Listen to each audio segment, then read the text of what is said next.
My name is Emma. I'm 29. 3 weeks ago, my mom invited me to lunch at her favorite Italian restaurant. I thought it was just another one of her let's catch up attempts. I had no idea that by the time dessert arrived, I would discover a secret that had been hiding in plain sight for my entire childhood. A secret that would make me question every memory I thought I understood. You know that feeling when you walk into a family gathering and you can already sense the tension before anyone says a word? That's how I felt the moment I sat down across from my mom, Linda. She had that smile, the one that looked warm from a distance but never quite reached her eyes. The kind of smile that made you feel like you were being evaluated rather than welcomed. She ordered for both of us without asking what I wanted. Classic Linda move. "You'll love the chicken piccata here," she said, waving away the menu I was still holding. "Trust me, I know what's best for you." Those 7 words could have been her life motto. I know what's best for you. How many times had I heard that growing up? How many of my choices had been quietly overruled by that exact sentence? The restaurant was one of those places that tried too hard to feel authentic. Fake brick walls, opera music playing just a little too loud, checked tablecloths that had seen better days. My mom loved it because the owner knew her by name and always gave her the best table by the window. She liked being recognized. She liked being important. For the first 20 minutes we did the dance we always did. She asked about my job at the graphic design firm, then immediately pivoted to telling me about someone's daughter who just made partner at a law firm. She asked if I was seeing anyone, then launched into a story about her friend's son who was a doctor and still single. Every question was just a setup for her to remind me, in the gentlest possible way, that I wasn't measuring up. I sat there, fork moving food around my plate, giving her the responses she expected. That's great for them. I'm happy where I am. I'm focusing on my career right now. All the practiced answers that kept the peace without giving her anything real to work with. Then something shifted. Maybe it was the wine. She'd already finished her first glass and was halfway through her second. Or maybe it was the way the afternoon light hit her face, showing lines I hadn't noticed before, making her look older and somehow smaller than the towering figure she'd always been in my mind. "You know, Emma," she said, setting down her glass with a soft clink, "I need to tell you something. Something I probably should have told you years ago, but I convinced myself it was better this way." My stomach tightened. Nothing good ever started with those words. I set my fork down and met her eyes. "What is it?" She took a breath, and for the first time in my life I saw my mother look uncertain, vulnerable even. "It's about your father. Well, about the man you think is your father." The restaurant noise seemed to fade into a dull hum. I heard her words, but my brain was struggling to process them. "What do you mean, the man I think is my father?" Linda reached across the table like she was going to take my hand, but I pulled back instinctively. She withdrew, wrapping her fingers around her wine glass instead. "Robert isn't your biological father, Emma. He never was." The world tilted slightly. Robert, the man who taught me to ride a bike, who sat through every school play even though he clearly found them boring, who paid for my college without complaining once, who called me every Sunday just to check in. That Robert. "You're saying Dad isn't my dad."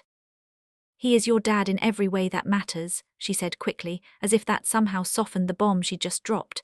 "He raised you, he loves you, but biologically no, your biological father is someone else." I stared at her, waiting for my emotions to catch up with the information. Anger, shock, betrayal, everything seemed to hit at once, creating a numb static in my chest. "Who?" I finally managed. "Who is my biological father?" She looked down at her plate. "His name is Michael Chen. We met at a conference when Robert and I were going through a rough patch. It was brief, just a few months. When I found out I was pregnant, I ended things with Michael and worked on fixing my marriage. Robert and I agreed to raise you together, and we decided it was better if you never knew." "Robert knows." The words came out sharper than I intended. Several people at nearby tables glanced over, but I didn't care. "Dad knows, and neither of you thought I deserved to know."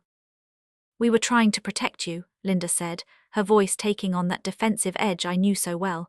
"We wanted you to have a stable family. We didn't want you to feel different or confused." "So you just lied for 29 years. I could feel my hands starting to shake. I pressed them flat against the table to stop it. "Did you ever plan on telling me, or were you just going to take this to your grave?" "Don't be dramatic, Emma." And there it was, the dismissal. The subtle accusation that my feelings were always too big, too much, too inconvenient.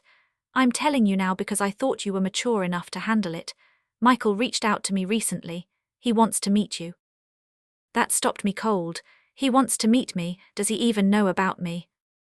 Of course he knows, Linda said, as if I was being ridiculous for asking. I told him when I ended things. He agreed it was better for everyone if he stayed out of the picture.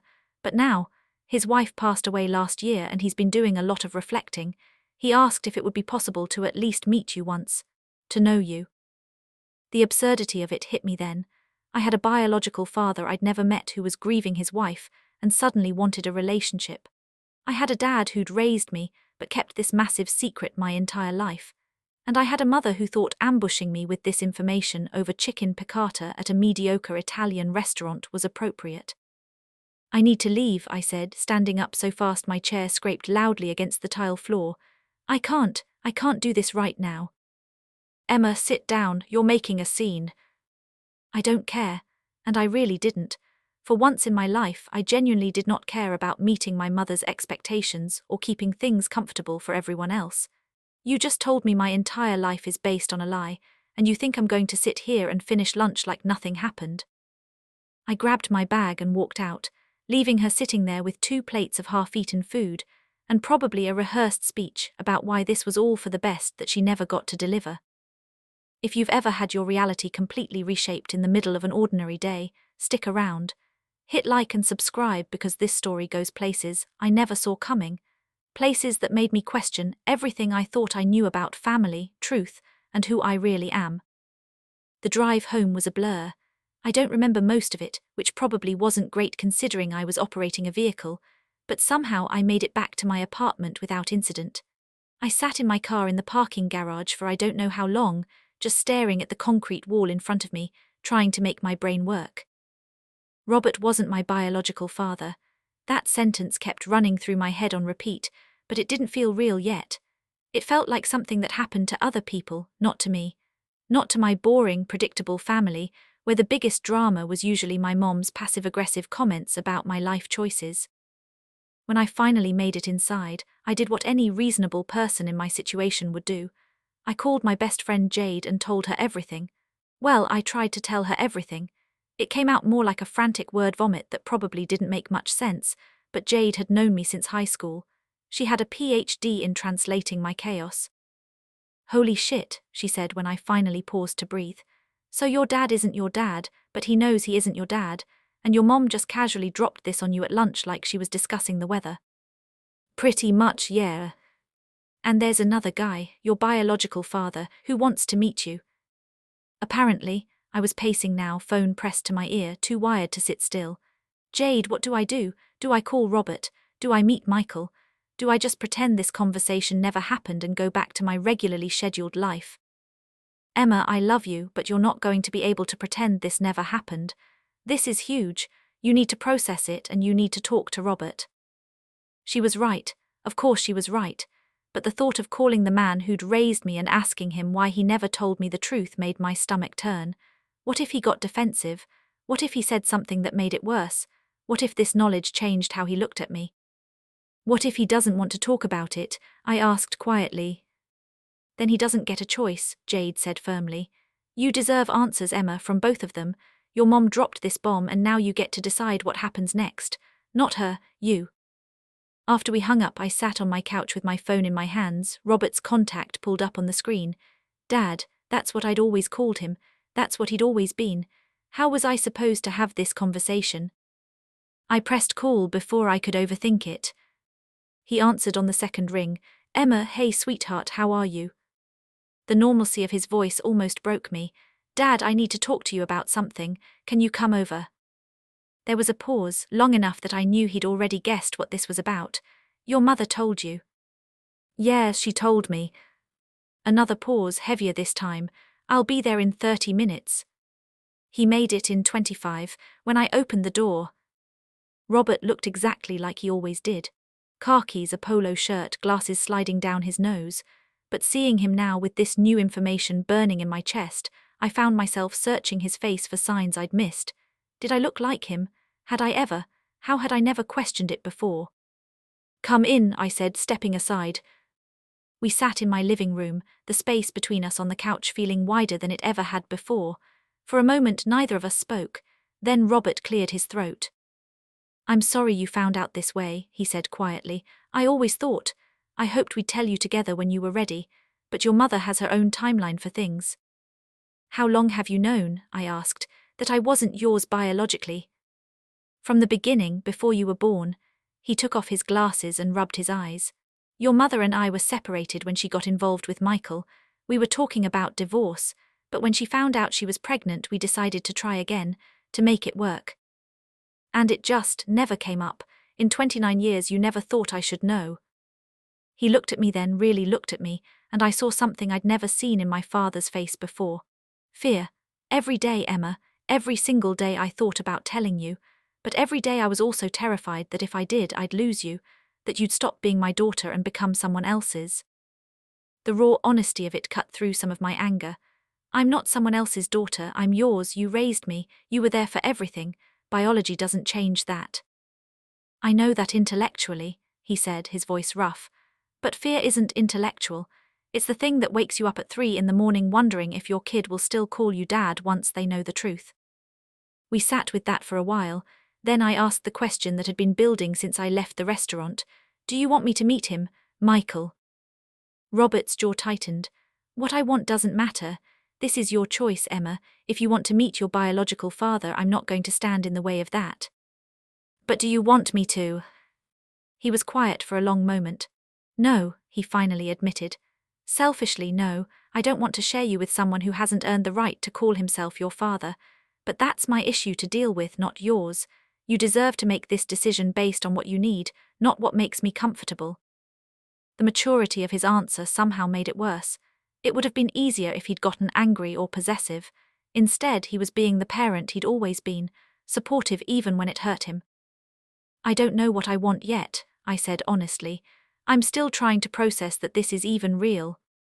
"That's fair," he put his glasses back on. "Take your time, there's no rush, and Emma," he waited until I met his eyes. "No matter what you decide, I'm still your dad. That doesn't change, not for me." After he left, I found myself pulling out old photo albums, pictures of birthday parties, family vacations, school events. Robert was in almost every single one, holding me as a baby, teaching me to swim, walking me into my first day of kindergarten, sitting in the audience at my high school graduation. Michael Chen wasn't in any of them. He was a name, a concept, a biological fact that apparently didn't add up to a father. But still, somewhere in the back of my mind, a question was forming. Who was he? What kind of person was my biological father? And why, after nearly 3 decades, did he suddenly want to meet the daughter he'd agreed to stay away from? 2 days after the lunch disaster, I got a text from my mom, not an apology, not a question about how I was doing, just a simple message. "Michael's number is 555-147 if you decide you want to reach out. He's expecting you might call." The presumption of it made my jaw clench. She'd already given him my information, already set up the expectation that I might contact him, already decided without asking me that this was something I'd want. I stared at that number for hours, saved it in my phone, deleted it, saved it again. What would I even say? "Hi, you don't know me, but apparently you're my biological father," seemed like a terrible opening line. In the end, I didn't call, I texted. "This is Emma. Linda gave me your number. I'm not sure what I'm supposed to say here, but I guess we should talk." The response came within minutes. "Emma, I can't tell you how much it means to me that you reached out. Would you be willing to meet for coffee, just to talk? No pressure, no expectations. I'd just like the chance to know you a little." He wrote like he talked, I imagined. Careful, thoughtful, each word chosen to avoid pushing too hard. It made me curious despite myself. "Okay," I texted back. "Thursday afternoon work for you?" "Thursday is perfect. There's a cafe on Maple Street called The Daily Grind. Does 2 p.m. work?" I confirmed and then immediately regretted it. What was I doing? Why was I agreeing to this? But underneath the anxiety was something else. Something that felt like the first step toward understanding a piece of myself I didn't even know was missing. Thursday came faster than I wanted it to.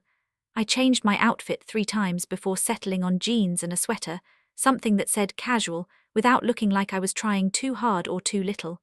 Jade offered to come with me for moral support, but this felt like something I needed to do alone. The daily grind was one of those aggressively trendy coffee shops with exposed brick, mismatched furniture, and a chalkboard menu that required you to decipher what was actually coffee versus what was a coffee-adjacent beverage. I arrived 10 minutes early because I'm pathologically incapable of being late to things, which meant I had to sit there with my anxiety and a lukewarm latte watching the door. I'd looked him up online, obviously. Michael Chen had a LinkedIn profile with a professional headshot, a Facebook page he rarely updated, and an Instagram account that was mostly pictures of food and landscapes. From what I could piece together, he was a software engineer who'd worked for the same tech company for 15 years. No other kids listed anywhere. No current relationship status, just a quiet, ordinary life that happened to intersect with mine for a few months 3 decades ago. When he walked in, I recognized him immediately even though we'd never met. It was strange, seeing pieces of yourself reflected in a stranger's face. We had the same eyes, the same shape to our hands, small things I'd never thought about before suddenly felt significant. He spotted me at the same moment, and something shifted in his expression. Relief mixed with nervousness mixed with something I couldn't quite name. He walked over slowly, like he was approaching something fragile that might shatter if he moved too fast. "Emma," he asked, even though he clearly knew it was me. "Yeah, hi." I didn't stand up, didn't offer a hug, just gestured to the chair across from me. "Thanks for meeting me." "Thank you for agreeing to meet," he said, settling into the seat. Up close he looked older than his photos, tired maybe, or just worn down by life in the way everyone eventually gets. "I wasn't sure you would." "I wasn't sure I would either," I admitted. "This whole situation is a lot." "I can't imagine what you're feeling right now." He wrapped his hands around the coffee cup he'd brought over but didn't drink. "Finding out something like this, I'm sorry you had to discover it this way. I always hoped that if you ever learned the truth it would be on better terms." "Did you?" The question came out sharper than I intended. "Hope I'd find out, because from what my mom said you were perfectly fine never being part of my life." He flinched slightly but didn't look away. "That's not entirely accurate, but I understand why she'd frame it that way. The truth is more complicated." "Then explain it to me," I said. "Because right now all I know is that you exist, you knew about me, and you chose not to be involved. And now suddenly you do want to be involved, so what changed?" Michael was quiet for a moment, choosing his words carefully. "When your mother told me she was pregnant, we were both in impossible situations. She wanted to make her marriage work. I respected that. I thought stepping back was the right thing to do, giving you a stable family instead of being another complication in an already messy situation." "That's a nice way of saying you didn't want the responsibility," I said flatly. "That's one interpretation." His voice stayed level, not defensive. "But the truth is I was terrified. I was 26, barely keeping my own life together, and suddenly there was this huge thing I hadn't planned for. Your mother made it clear she didn't want me involved, and honestly I convinced myself that was for the best. For everyone. Especially for you." "Yes," he admitted. "Especially for me. I'm not going to pretend I was some noble figure making a sacrifice. I was scared and I took the easy way out, and I've regretted it ever since." The honesty caught me off guard. I'd expected excuses, justifications, the kind of reframing my mother specialized in. Instead, he was just admitting he'd made a selfish choice. "So why now?" I asked. "Why did you suddenly decide after 29 years that you wanted to meet me?" He looked down at his coffee, then back up at me. "My wife Jennifer passed away last year, cancer. We'd been together for 18 years and losing her made me reevaluate everything. We never had children. She couldn't. And in those last months when she was in hospice, she asked me if I had any regrets, any things I wished I'd done differently." He paused, his throat working. "I told her about you, about the daughter I'd never met, and she said something that's haunted me ever since. She said, 'Michael, you can't undo the past, but you're wasting the present by not even trying.' A month after she died, I reached out to your mother." I sat with that, trying to reconcile this man in front of me with the abstract concept of a biological father I'd been carrying around for the past few days. He wasn't what I expected. He wasn't anything, really. Just a person with regrets and grief trying to fill a hole in his life. "I'm sorry about your wife," I said finally. "That must have been really hard." "Thank you," he cleared his throat. "But I need you to know, Emma, I'm not here because I'm lonely or because I need to replace someone.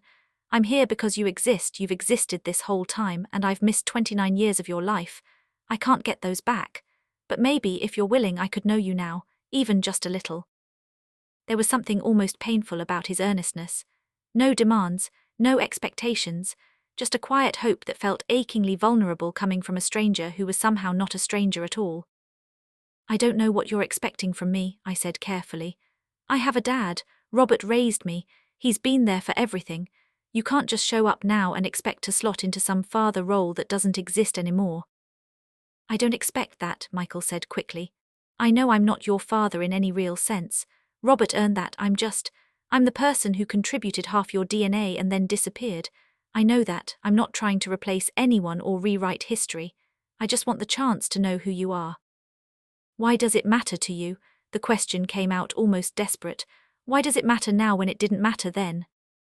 Because I was a coward then, he said simply. And I'm trying not to be one now. That's all this is, a man trying to be less of a coward. We talked for another hour, small talk mostly. He asked about my job, my apartment, what I liked to do. I asked about his work, about Jennifer, about the life he'd built without me in it. None of it felt particularly profound or life-changing. It was just two people trying to find common ground in an impossible situation. When we finally stood to leave, Michael hesitated. Would you be willing to do this again? Maybe grab lunch or dinner sometime. No pressure if you need time to think about it. I looked at him, this man who was somehow both a stranger and genetically 50% responsible for my existence, and felt something settle in my chest. Not forgiveness exactly, not trust, just a cautious willingness to see where this went. Yeah, I said, we can do this again. His relief was visible. Thank you, Emma, really thank you. After we parted ways, I sat in my car for a while, processing everything. Meeting Michael hadn't answered all my questions. If anything, it had created new ones. But it had also done something unexpected. It had made him real, not just an idea or a secret, but an actual person with flaws and regrets and his own complicated grief. That night I called Robert. Hey, Dad, you busy? Never too busy for you, sweetheart. How are you doing? I met him today, Michael. We had coffee. There was a pause then. How did it go? It was weird but okay, I think. He seems like a decent person. Sad but decent. Good, Robert said, and I could hear him trying to mean it. That's good, Emma. Dad, I waited until I knew he was listening. You're still my father. Meeting him doesn't change that. You know that, right? I heard him take a shaky breath. Yeah, I know that. Thank you for saying it anyway.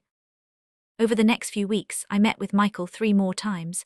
Lunch at a Vietnamese restaurant where he told me about growing up in San Francisco. Dinner at a pizza place where I told him about my disaster of a college dating life.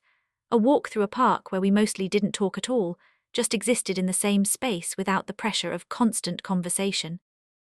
It wasn't a father-daughter relationship. It was something else, something I didn't have a name for yet. He wasn't trying to parent me, and I wasn't looking for another father figure. We were just two people slowly figuring out how to know each other despite everything that should have made that impossible. But my mother didn't see it that way. Linda saw an opportunity to rewrite the narrative, to make herself look generous and understanding, instead of like someone who'd kept a massive secret for 3 decades. She started calling more frequently, asking about my meetings with Michael, wanting details. I'm so glad you two are connecting, she'd say, her voice dripping with self-congratulation. I always knew this was the right time to tell you. You're mature enough now to handle it. The way she positioned herself as the orchestrator of some beautiful reunion made my teeth grind. She'd lied to me for 29 years, ambushed me with the truth at lunch, and now wanted credit for facilitating a relationship that was happening despite her, not Beck. Oars of her. The final straw came when I showed up at Robert's house for our usual Sunday dinner and found Michael there too. My mother had invited him, without asking me, without warning either of us. Robert looked mortified, Michael looked uncomfortable, and Linda looked pleased with herself, like she'd engineered some kind of heartwarming family moment instead of an ambush. Surprise, she said brightly. I thought it would be nice for all of us to have dinner together, one big family. Can I talk to you? I said, my voice dangerously calm. In the kitchen, now. She followed me, still smiling like she didn't understand why I might be upset. What's wrong? I thought you'd be happy. You've been spending so much time with Michael, I figured. You figured wrong, I cut her off. This isn't some Hallmark movie where everyone just gets along because you decided it's convenient. You don't get to orchestrate my relationships or force situations that make you feel better about the choices you made. I was trying to help, she said, her smile finally faltering. You thought about what would make you look good, I said. That's what you always think about, how things reflect on you, but this isn't about you, Mom. This is about me trying to navigate something you created by lying for my entire life. Her face hardened. I did what I thought was best for you. I gave you stability, a good home, a father who loved you. You gave me a lie, I said flatly. And now you're trying to control how I deal with finding out the truth, but you don't get to do that anymore. I'm done letting you write the story. I walked back to the living room, apologized to both Robert and Michael for my mother's presumption, and left. Behind me, I heard Linda start to protest, but Robert's voice cut through, quiet but firm. Linda, let her go, you've done enough. The next day, I got a text from my mother. Not an apology, of course, just a wounded message about how she'd only been trying to help and didn't understand why I was being so difficult. The same pattern she'd always fallen into when someone called her out. Paint herself as the victim and wait for everyone else to apologize for making her feel bad. I didn't respond. For the first time in my life, I let her message sit there, unacknowledged, while I focused on what I actually needed instead of what would keep the peace. What I needed was boundaries.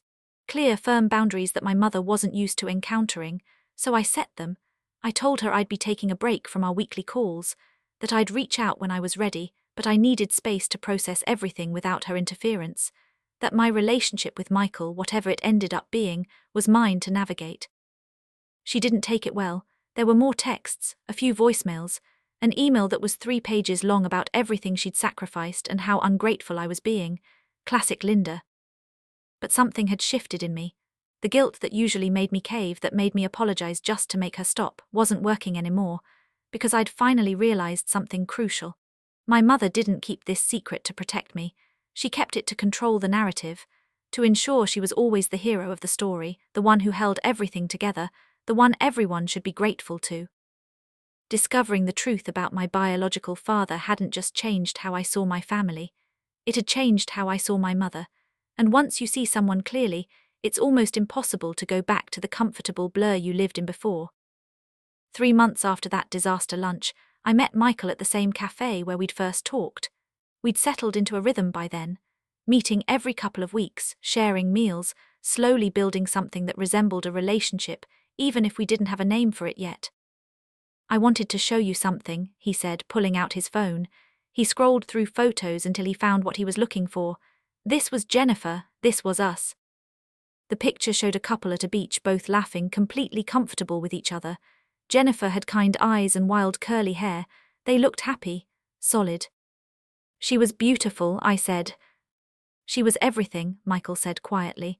And she would have loved meeting you. She always said I should try to find you, but I was too scared, too worried you'd hate me or that I'd disrupt your life. I don't hate you, I said, surprising myself with how much I meant it. I'm still figuring out what I feel about all of this, but hate isn't it.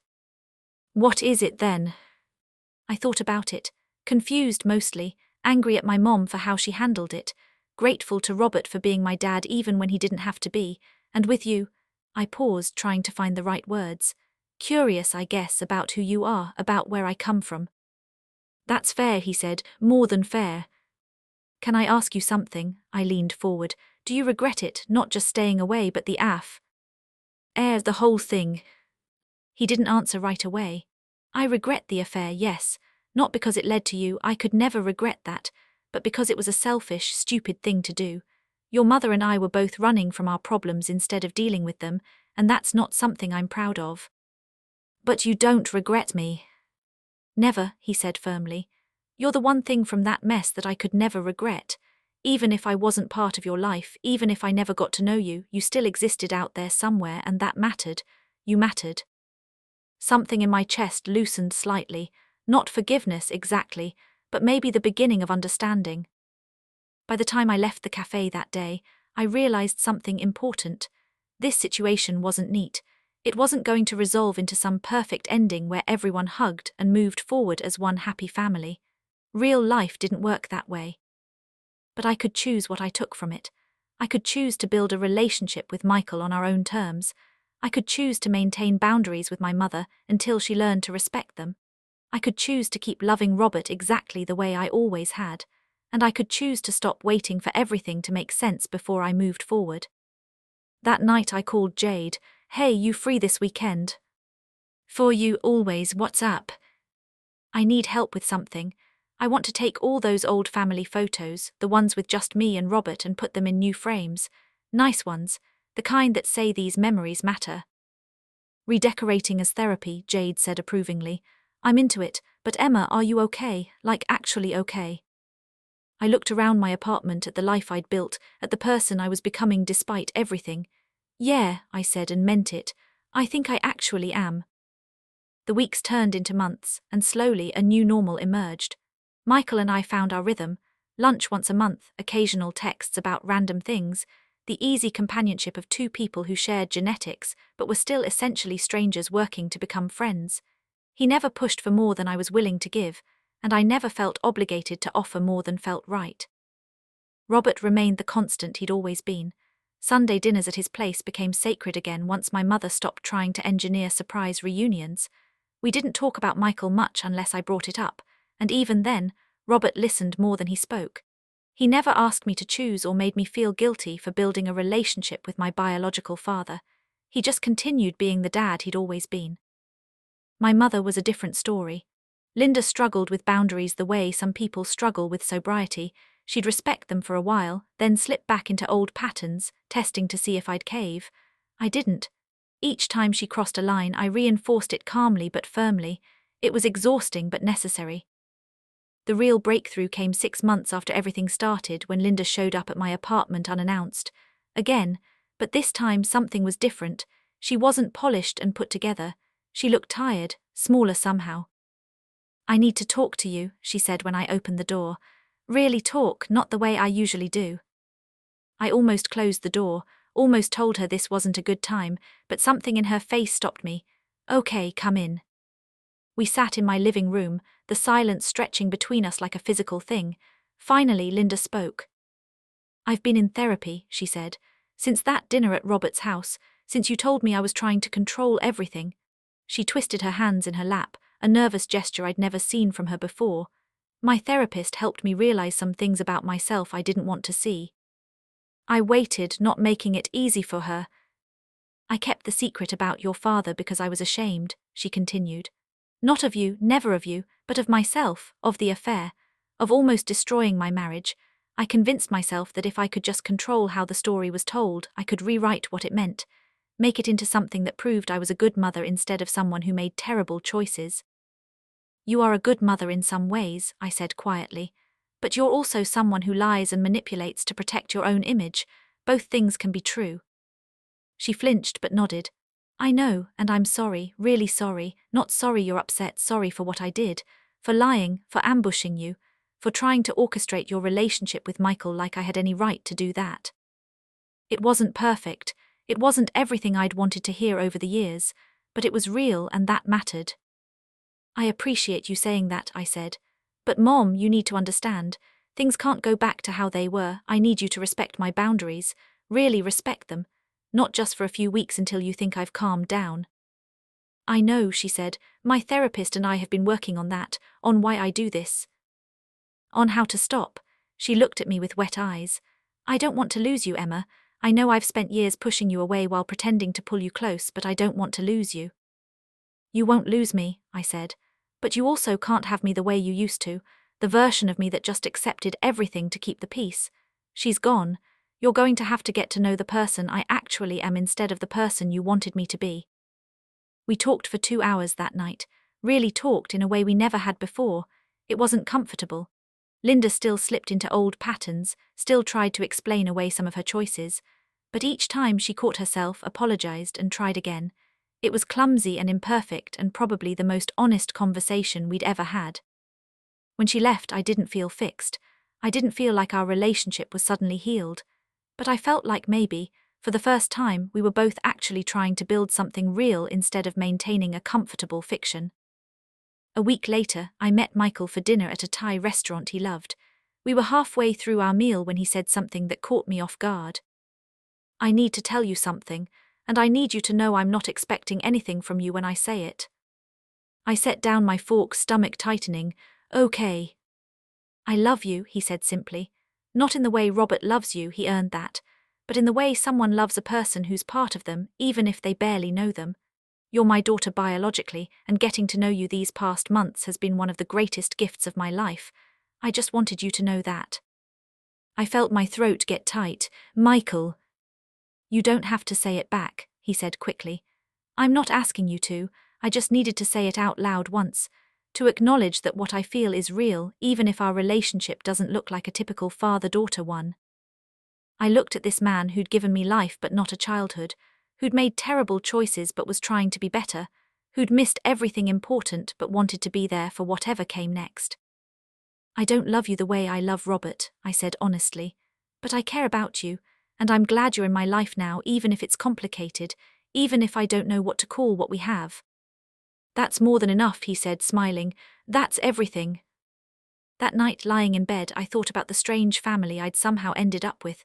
Robert, the dad who raised me and loved me despite my biology. Michael, the biological father trying to build something from nothing. Linda, the mother learning too late how to be honest. It wasn't neat. It wasn't what anyone would choose, but it was mine. And maybe that was the point. Family wasn't always the story you were told growing up.